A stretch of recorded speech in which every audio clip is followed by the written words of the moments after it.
നമസ്കാരം. ജാഗ്രത ന്യൂസ് ലൈവിലേക്ക് സ്വാഗതം.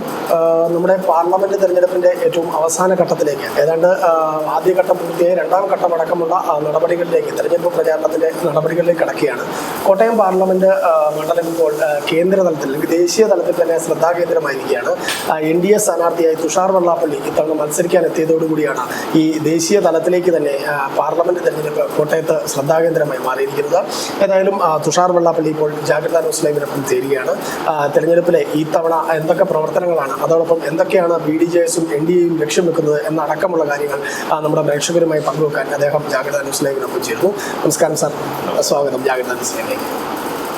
നമ്മുടെ പാർലമെന്റ് തെരഞ്ഞെടുപ്പ് ഏതാണ്ട് അന്തിമഘട്ടത്തിലേക്ക് കടക്കുകയാണ്. ഏതാണ്ടെങ്കിലും വളരെ ചുരുക്കം ദിവസങ്ങൾ മാത്രമേ പ്രചാരണത്തിന് നടക്കുള്ളൂ.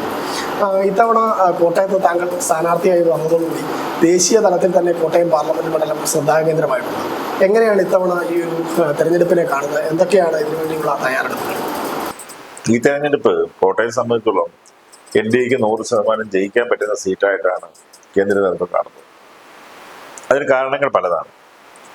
ഈ രണ്ട് സ്ഥാനാർത്ഥികൾ മത്സരിക്കുന്ന രണ്ടുപേരും രണ്ട് ഘടകകക്ഷിയുടെ ഒരേ പാർട്ടിയുടെ രണ്ട് മുഖങ്ങളാണ്. നമുക്കറിയാം, ഈ രണ്ട് സ്ഥാനാർത്ഥികളെ സംബന്ധിച്ചോളം രണ്ടുപേരും ഇടുക്കിയിലും കോട്ടയത്തുമായി MP-മാരായിട്ടും MLA-മാരായിട്ടും എത്തിയിരുന്നവരാണ്. അവരെ സംബന്ധിച്ചുള്ള ഇവിടുത്തെ പ്രധാന പ്രശ്നങ്ങളായിട്ടുള്ള റബ്ബർ, അതുപോലെ ടൂറിസം, അതുപോലെ തന്നെ നെൽകൃഷി ഉൾപ്പെടെയുള്ള എല്ലാ ഒരു വിഷയങ്ങളിലും ഒന്നും തന്നെ ചെയ്യാൻ കഴിഞ്ഞിട്ടില്ല. യഥാർത്ഥത്തിൽ കോട്ടയം നഗരം ഉൾപ്പെടെയുള്ള കോട്ടയം നിയോജകമണ്ഡലത്തിന്റെ മുഴുവൻ പ്രദേശങ്ങളിൽ നിന്ന് പരിശോധിച്ചാണ് കുറച്ച് റോഡുകൾ അതൊന്ന് ടാർ ചെയ്തെന്നുള്ളതല്ലാതെ വേറെ ഒരു കാര്യങ്ങളും ഇവിടെ നടന്നിട്ടില്ല. നമ്മുടെ ഒരു സമഗ്രമായ കോട്ടയത്തിന്റെ ഡെവലപ്മെന്റ് വേണമെന്നുണ്ടെങ്കിൽ റബ്ബറിന്റെ വില കൂടിയാൽ മാത്രമേ ഇവിടെ ക്യാഷ് ഫ്ലോ ഉണ്ടാകൂ. അതിനുവേണ്ടി പല കാര്യങ്ങളും അവർക്ക് ചെയ്യാമായിരുന്നു. അവരുടെ ഭരണകാലം കൊണ്ടായിരുന്നു. UPA സർക്കാർ വരുന്നതിന് ഉണ്ടായിരുന്ന കാലഘട്ടത്തിൽ മുതൽ ഇവരെ MP-മാരാണ്. ആ കാലഘട്ടത്തിലൊന്നും ചെയ്യാൻ പറ്റിയില്ല. അതിനുശേഷം NDA സർക്കാർ അധികാരത്തിൽ വന്നു. അപ്പോഴും ഇവർക്കൊന്നും ചെയ്യാൻ പറ്റിയിട്ടില്ല. പ്രത്യേകിച്ച് ഈ സാഹചര്യത്തിൽ ഇന്ന് എല്ലാവർക്കും കേരളത്തിലുള്ള അല്ലെങ്കിൽ ഇന്ത്യയിലുള്ള കൊച്ചു കുട്ടിയുടെ ഉച്ചരം പറയും 400 സീറ്റിന് മുകളിൽ വാങ്ങിച്ച് ശ്രീ നരേന്ദ്രമോദി സർക്കാർ അധികാരത്തിൽ വരാൻ വേണ്ടി പോകുന്നുള്ള കാര്യം ഇന്ത്യ ദേശീയ തലത്തിൽ അത്രത്തോളം ശക്തമായ രീതിയിലാണ് മുന്നോട്ട് പോകുന്നത്. അതെ, അതെല്ലാവർക്കും അറിയാവുന്ന കാര്യമാണല്ലോ. അപ്പൊ ആ ഒരു സാഹചര്യത്തിൽ ഇവിടുന്ന് ഈ രണ്ടു പേരെ ജയിപ്പിച്ച് വിട്ടുകൊണ്ട് അവിടെ പ്രതിപക്ഷത്തെ എവിടെയെങ്കിലും മൂലിക്ക് പോയി ഇരിക്കാമെന്നുള്ളതല്ലാതെ ഒന്നും ചെയ്യാൻ കഴിയില്ല. അത് ഈ പറയുന്ന കോട്ടയത്തെ ജനങ്ങൾക്ക് മുഴുവൻ അറിയാം. ഒരു ഡെവലപ്മെന്റ് ചെയ്യാൻ കഴിയുന്നില്ല. മാത്രമല്ല, ഞാൻ ഇവിടെ ഇലക്ഷൻ പ്രചരണം തുടങ്ങുന്നതിന് മുമ്പ് തന്നെ ഈ വിഷയങ്ങൾക്കെല്ലാം പ്രധാനമന്ത്രിയിൽ നിന്നും അതുപോലെ തന്നെ അമിത്ഷാജിയിൽ നിന്നും അതുപോലെ നഡ്ഡാജിയുടെ അടുത്തെല്ലാം ഈ വിഷയം ഡിസ്കസ് ചെയ്ത് ഞാനൊരു ഉറപ്പ് വാങ്ങിയിട്ടുണ്ട്. ഞാൻ കൊടുത്തിട്ടുള്ള റബ്ബറിനെ കുറിച്ചിട്ടുള്ള വിഷയമാണെങ്കിലും ഇവിടുത്തെ ടൂറിസത്തിനെ കുറിച്ചിട്ടുള്ള വിഷയമാണെങ്കിലും അതുപോലെ നെൽകൃഷിയെ കുറിച്ച് ഉൾപ്പെടെയുള്ള കാര്യങ്ങൾ തീർച്ചയായും നടപ്പിലാക്കുന്നതിന് വേണ്ടിയിട്ടുള്ള മുഴുവൻ സപ്പോർട്ടും ഗവൺമെന്റ് ഓഫ് ഇന്ത്യയിൽ നിന്ന് എനിക്ക് കിട്ടും. കാരണം എനിക്ക് ഇവരെ ഒക്കെയായി നേരിട്ട് ബന്ധമുള്ളതാണ്. അതല്ലാതെ പോയി എനിക്ക് അവിടെ ഇവിടെ പോയി പറയേണ്ട ആവശ്യമില്ല. അത് ചെയ്തു തരാം എന്ന് എന്നോട് ഏറ്റിട്ടുണ്ട്. അപ്പൊ അതുകൊണ്ടാണ് ഞാൻ കൃത്യമായി പറയുന്നത് ഈ കാര്യങ്ങൾ നടപ്പിലാക്കാം എന്ന് പറയുന്നത്. അപ്പോൾ ഈ റബ്ബറിൻ്റെ വിഷയമാണ് ഒരുപക്ഷെ കോട്ടയത്ത് ഏറ്റവും അധികം ചർച്ചയാകുന്ന ഒരു വിഷയം. കോട്ടയത്തെ 90% പ്രദേശങ്ങളിലും ഈ റബ്ബർ ഇല്ലാത്തൊരു വീട് പോലും ഇല്ലാന്ന് തന്നെ നമുക്ക് പറയാൻ പറ്റും. അപ്പോൾ അത്തരം ഒരു സാഹചര്യത്തിൽ ഈ റബ്ബർ കർഷകരുടെ ഈ പ്രതിസന്ധി പരിഹരിക്കാൻ എന്താണ് NDA സ്ഥാനാർത്ഥി എന്നുള്ള നിലയിൽ മുന്നോട്ട് വെക്കുന്ന ഒരു ആശയങ്ങൾ എന്തൊക്കെയാണ്? ഇതിന് ഞാനും ഒരു റബ്ബർ കർഷകനാണ്. അതിന്റെ പ്രോബ്ലംസ് മുഴുവൻ നേരിട്ട് എനിക്കറിയാവുന്ന ഒരാളാണ്. അതുകൊണ്ട് തന്നെ ഇതിന്റെ വില എന്ന് പറയുന്നത് ഇപ്പം പ്രാക്ടിക്കലായിട്ട് 90 രൂപ 100 രൂപയെങ്കിലും കോസ്റ്റ് വരും ഒരു റബ്ബർ വെട്ടി വരുമ്പോൾ തന്നെ. അതായത് മിനിമം ലേബറും മറ്റുള്ള വരുമ്പോൾ തന്നെ ഒരു 200-250 രൂപയെങ്കിലും വില കിട്ടിയാൽ മാത്രമേ ഇതൊരു ഭംഗിയായി കൊണ്ടുപോകാൻ കഴിയുള്ളൂ. അതിനുള്ള കാര്യം ഇവിടെ എല്ലാം പറയും ആസിയൻ കരാർ വെച്ചിട്ടുണ്ട്, മറ്റത് വെച്ചിട്ടുണ്ടെന്നൊക്കെ പറഞ്ഞിട്ട് ഓരോരോ ഒഴിവുകൾ പറഞ്ഞാണ് യഥാർത്ഥത്തിൽ ഇത് പൊയ്ക്കൊണ്ടിരിക്കുന്നത്. കാരണം അത് വേണ്ട രീതിയിൽ ടേക്കപ്പ് ചെയ്തില്ല. ഇതിപ്പം ഉടനെ പറയും റബ്ബർ ടയർ ഇമ്പോർട്ട് നടക്കുന്നുണ്ട്. അപ്പൊ അതുകൊണ്ടാണ് ടയർ ഇമ്പോർട്ട് നടക്കുന്നത്, റീസൈക്കിൾ ചെയ്ത ടയർസ് ഇമ്പോർട്ട് ചെയ്യുന്ന ചൈനയിൽ നിന്ന്, അതുകൊണ്ടാണ് ഈ പ്രശ്നം എന്ന് ഒരു വിഭാഗം പറയും. മറ്റൊരു വിഭാഗം പറയും ഇവിടെ താങ്ങുവില ശ്രദ്ധ ചെയ്യണം, സബ്സിഡി കൊടുക്കണം, ഇതൊക്കെയാണ് പറഞ്ഞു വരുന്നത്. പക്ഷെ ഇത് ഈ പറഞ്ഞ സബ്സിഡിയോ ഈ റബ്ബർ ഈ യൂസ്ഡ് ടയർ റീസൈക്കിൾ ചെയ്ത് ടയർ ഇമ്പോർട്ട് ചെയ്യുന്ന 2020 തന്നെ റെസ്ട്രിക്ഷൻ കൊണ്ടുവന്നിട്ടുണ്ട്. ഈ പറയുന്ന നമ്മളെ സംബന്ധിച്ചിടത്തോളം സംബന്ധിച്ചിടത്തോളം വളരെ സിമ്പിളായി. ഞാനിത് പീയൂഷ് ഗോയൽ അദ്ദേഹമാണ് ഇതിന്റെ വകുപ്പ് ഹാൻഡിൽ ചെയ്യുന്നത്. അദ്ദേഹം എൻ്റെ പേഴ്സൺ സുഹൃത്താണ്. അദ്ദേഹമായി ഞാൻ പേഴ്സണലായി ഡിസ്കസ് ചെയ്യുകയും ചെയ്തു. കാര്യം ഇത് വളരെ നിസ്സാരമായി നമ്മുടെ ഇമ്പോർട്ട് തന്നെ ചെറിയ രീതിയിൽ ഒന്ന് റെസ്ട്രിക്ട് ചെയ്താൽ ഇതിന്റെ പ്രൈസ് ഈസിയായി കൂട്ടാൻ കഴിയും. അങ്ങനെ 3-4 വഴികളുണ്ട്. നമ്മുടെ ഈ ഉദ്ദേശിക്കുന്ന വിലയിലേക്ക് എത്തിക്കുവാൻ വലിയ റോക്കറ്റ് സയൻസ് ഒന്നും ആവശ്യമില്ല. വളരെ നിസ്സാരമായി നമ്മൾ ഈ സബ്സിഡി എന്ന് പറയുന്ന സാധനം ഇനി മുതൽ ഇന്ത്യയിൽ നിന്ന് കിട്ടുന്നതിനെ പ്രതീക്ഷിക്കണ്ട.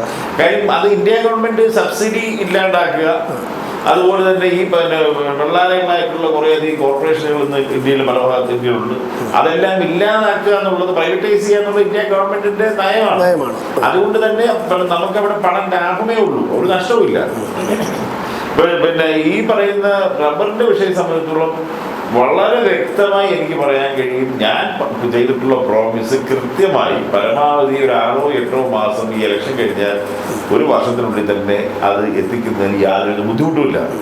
അതിന്റെ പ്രാരംഭ നടപടികൾ ഞാൻ സംസാരിച്ചപ്പോൾ തന്നെ നമുക്ക് അവിടെ ഗവൺമെന്റ് ഓഫ് ഇന്ത്യ ഡിസിഷൻ എടുത്ത് കുറച്ച് കാര്യങ്ങൾ ചെയ്തിട്ടുണ്ട്. അപ്പൊ അതിന്റെ ഡിഫറൻസ് ഇപ്പോൾ വന്നിട്ടുണ്ട്. മാർക്കറ്റിൽ തന്നെ ഇപ്പൊ ഇന്റർനാഷണൽ മാർക്കറ്റ് 220 രൂപയോളം വിലയുണ്ട് ഇപ്പൊ തന്നെ. പക്ഷെ പല കാരണങ്ങളാൽ ഇത് നോട്ട് ചെയ്യപ്പെട്ടിട്ടില്ല. ഒരു കാര്യം റിയലൈസ് ചെയ്യാം, ഇന്റർനാഷണൽ മാർക്കറ്റിലെ വില നമുക്കിവിടെ ലഭിക്കുന്നില്ല. കാരണം അതിന് വേറെ ഒരു കാര്യം നമ്മൾ മനസ്സിലാക്കണം. ഈ റബ്ബർ ഗ്രോവേഴ്സ് എന്ന് പറഞ്ഞാൽ എവിടെയാണുള്ളത്? ഇത് ഇന്ത്യയിൽ ഏറ്റവും പ്രധാനപ്പെട്ട റബ്ബർ ഗ്രോവേഴ്സ് കേരളത്തിൽ മാത്രമാണ്. പിന്നെ മറ്റു സ്ഥലങ്ങൾ ഇപ്പൊ മംഗലാപുരത്തുണ്ട്. അപ്പൊ മംഗലാപുരം MP-ക്ക് ഇതിനെ കുറിച്ചിട്ട് താല്പര്യം ഉണ്ടാവില്ല. അദ്ദേഹം അവിടുത്തെ MP കട്ടിലാണ്. അദ്ദേഹത്തിന് താല്പര്യം ഉണ്ടാവില്ല. കാരണം എന്ന് വെച്ചാൽ ഈ മംഗലാപുരത്ത് പോയി റബ്ബർ ഗ്രോ ചെയ്യുന്ന ആളുകൾ മുഴുവൻ മലയാളികളാണ്. അവിടെ തോട്ടന്മാരല്ല. ഇപ്പൊ ഇന്ത്യയുടെ ചില ഭാഗങ്ങളിൽ, ഇപ്പൊ ആസാമിൽ അവരുടെ പല ഭാഗങ്ങളിൽ ഇപ്പൊ റബ്ബർ പ്ലാന്റ് ചെയ്യാൻ തുടങ്ങിയിട്ടേ ഉള്ളൂ.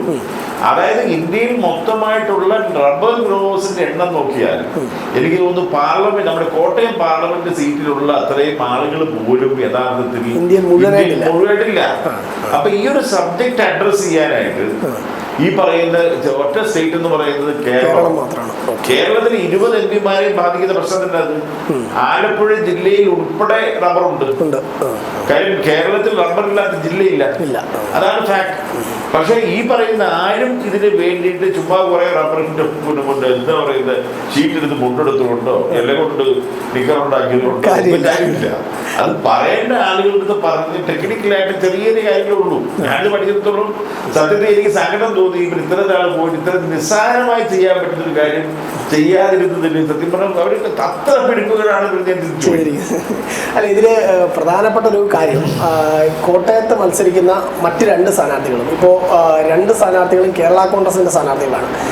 ഇവരുടെ പ്രധാന മുദ്രാവാക്യം എന്ന് പറയുന്നത് തന്നെ റബ്ബർ കർഷകരും അവരുടെ പ്രധാന വോട്ടർമാരും റബ്ബറിന്റെ വിലയും ഈ റബ്ബർ കർഷകരുമാണ് ഇവരുടെ പ്രധാന മുദ്രാവാക്യവും വോട്ടർമാരും. എന്നിട്ടും ഇവർക്ക് ഈ ഒരു വിഷയത്തെ അഡ്രസ് ചെയ്യാൻ പറ്റുന്നില്ല എന്നുള്ളൊരു സത്യം, അതൊരു യാഥാർത്ഥ്യമല്ലേ? ഞാൻ ഒറ്റ ക്വസ്റ്റ്യൻ ചോദിക്കട്ടെ. ഈ ഇലക്ഷൻ തുടങ്ങി ഇവിടെ വരെ ഇതുവരെ റബ്ബറിനെ പറ്റി ഇവിടെ അഡ്രസ് ചെയ്യാൻ തയ്യാറായിട്ടുണ്ടോ? ഞാൻ ഒരു ഒറ്റ വില കൂട്ടും, ഇത് ഇന്ന കാര്യം ചെയ്യാൻ വേണ്ടി പോകുന്നത് പറഞ്ഞു ഉടനെ ഇവിടുന്ന് ഒരു കത്തെഴുതി അയക്കുന്നത്. ഇന്ത്യ ഗവൺമെന്റിലേക്ക് ഒരു കത്തെഴുതി ഇവിടുന്ന് ഒരു MP അയച്ചാൽ ആരും ഇത്ര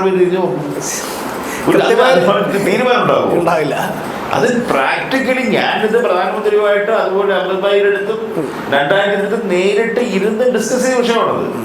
അത് കാര്യം ഒരു സ്ഥലത്ത് നമ്മളൊരു സ്ഥലത്ത് വർക്ക് ചെയ്യാൻ വേണ്ടി വരുന്നു. അവിടെ നമ്മൾ കാര്യം കോട്ടയമായി ഈ 10-35 വർഷത്തെ ബന്ധമുള്ള ഞാനിവിടെ വ്യവസായം ചെയ്ത ഒരാളാണ്. ഇവിടുത്തെ പ്രശ്നങ്ങൾ മുഴുവൻ എനിക്ക് അറിയാവുന്ന ആളുകളാണ്. അപ്പൊ അതുകൊണ്ട് തന്നെ ഈ വിഷയം ഞാൻ മത്സര രംഗത്തേക്ക് പോകുന്നതിന് മുമ്പ് ഇതൊക്കെയാണ് പ്രധാന വിഷയങ്ങൾ. അപ്പൊ എനിക്കിത് അഡ്രസ് ചെയ്യാൻ പറ്റും, നമുക്ക് ഇംപ്ലിമെന്റ് ചെയ്യാൻ പറ്റണം. കാര്യം എനിക്കിപ്പം ഇവിടെ ഒന്ന് പറഞ്ഞിട്ട് നാളെ നിൽക്കാൻ പറ്റില്ല. കാരണം ഇവിടുന്ന് പോകുന്നത് കേന്ദ്ര സർക്കാർ അധികാരത്തിൽ വരുന്നത് നരേന്ദ്രമോദിജിയാണ്. അദ്ദേഹമായി ഞാൻ ഇത്രയും പേഴ്സണൽ എടുപ്പുള്ളതെന്ന് ഇവിടെ കേരളത്തിലൂടെ എല്ലാവർക്കും അറിയാം. അപ്പൊ ഇത് ഞാനവിടെ അഡ്രസ് ചെയ്തിട്ട് മറ്റവരുടെ അവസ്ഥയായിരിക്കില്ല എൻ്റെ. അതുകൊണ്ട് അത് കൃത്യമായി മനസ്സിലാക്കിക്കൊണ്ട് അതിന് അനുവാദം വാങ്ങിച്ച ശേഷമാണ് ഞാനിവിടെ വന്നത്. ഞാൻ അതിന് ഉറപ്പ് കിട്ടിയ ശേഷമേ ഞാനിവിടെ ഇലക്ഷൻ പത്രത്തിൽ ഇറങ്ങുമെന്ന് ഞാൻ പറഞ്ഞിരുന്നു. എനിക്ക് ഉറപ്പ് കിട്ടിയ ശേഷമാണ് ഇറങ്ങിയത്. അതിനുശേഷമാണ് സ്ഥാനാർത്ഥി പ്രഖ്യാപനം പോലും ഉണ്ടായതല്ലേ. അതിനുശേഷമാണ് അതിന്റെ കാര്യം. അത് ഈ റബ്ബറിന്റെ ഇഷ്യൂ എന്ന് പറയുന്നത് എന്റെ അഭിപ്രായം പറയാം, അത് മാറ്റുക. ഇവിടുത്തെ എന്നെ ജയിപ്പിച്ചു വിട്ടാൽ ഈ വിഷയം ആ മിനിറ്റ് സോൾവ് ചെയ്തിരിക്കും.